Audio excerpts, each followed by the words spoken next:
Good morning, good afternoon, good evening, and welcome to today's Caffeine for the Soul.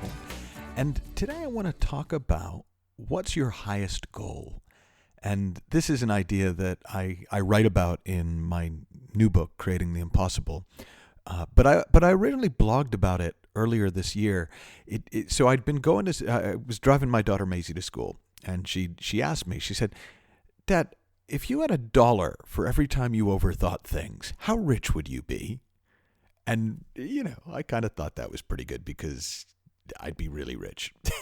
and so then sort of as we're driving, I'm thinking about this, and God, yeah, I really do overthink things. And man, I probably shouldn't think so much about things. And at some point she just interrupted me again. I was totally in a daze driving. And she said, "Dad, are you overthinking how much you overthink things?" I was like, "Yeah, I am." And what it put me in mind of was a book I read years ago by Professor Michael Ray, who taught a course at Stanford Business School on creativity. And he wrote a book about that course, and it's a wonderful book. It's called The Highest Goal. And there's one excerpt from the book that I've quoted in Creating the Impossible. The highest goal is simply to be in this experience of connection or truth, no matter how you refer to it, all the time.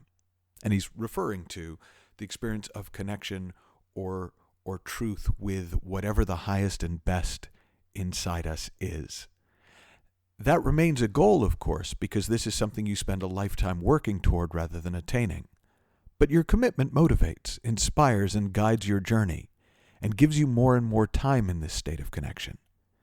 It is the experience you have when you first fall in love. Problems at work don't seem to be such problems anymore. You can handle them. You can work productively with people you may have considered enemies. You see their goodness underneath the tough exterior. You're in love.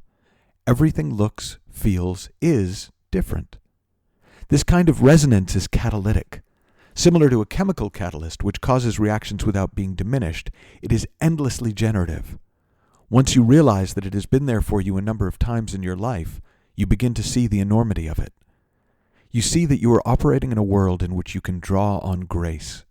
Once you see that possibility, you can begin to act with intention relative to the highest goal and better align your efforts with this generative process.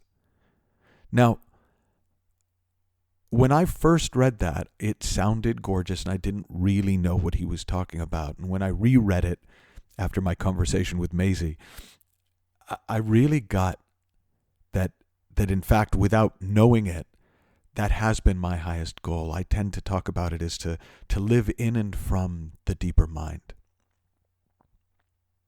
I've done actually, I think maybe a podcast on the song from Godspell, Day by Day. And the chorus of the song, I won't sing it, but the chorus of the song is, day by day, oh dear Lord, these things I pray. To see thee more clearly, love thee more dearly, follow thee more nearly, day by day. And that's essentially an expression of the highest goal.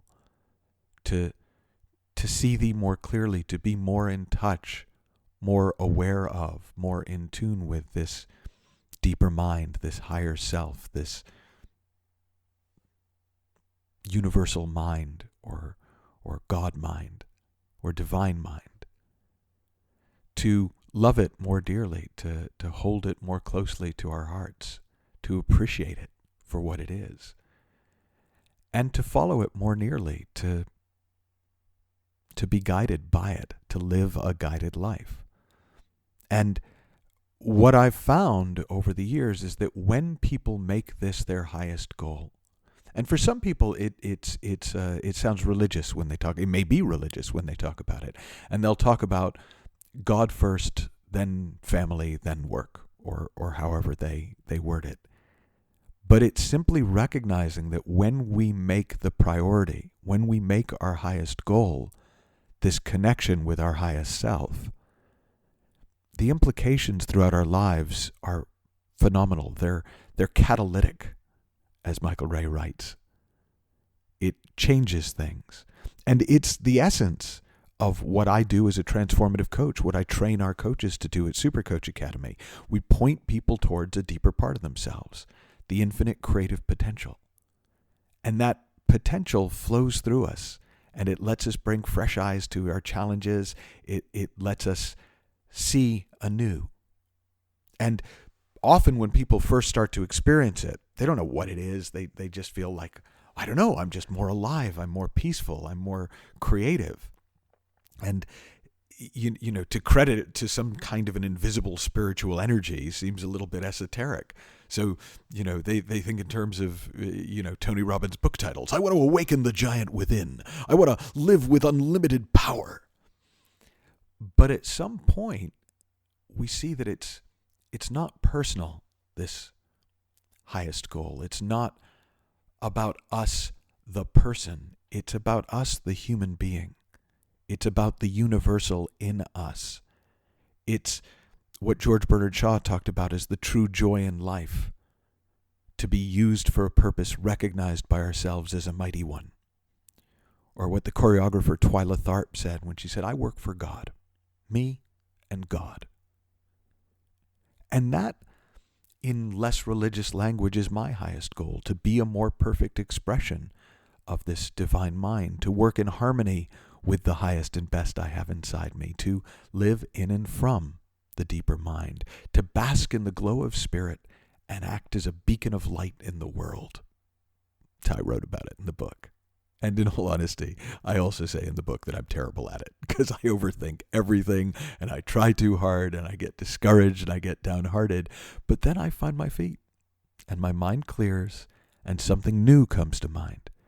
And I remember something new always comes to mind. It's part of the system. It's built in.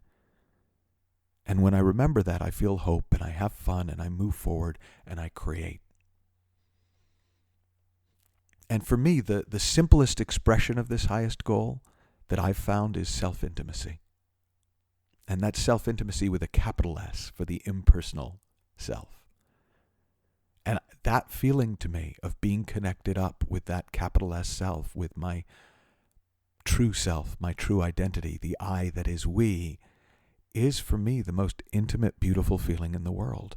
And I've learned over time, I do my best work from that space. I have the biggest impact in the world when I come from that space within.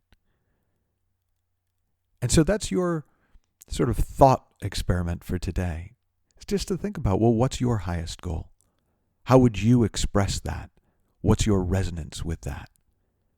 And if you'd like, you can share what you see on the Inside Out community on Facebook. Until next time, have fun, learn heaps, and I'll talk to you soon. Bye-bye for now.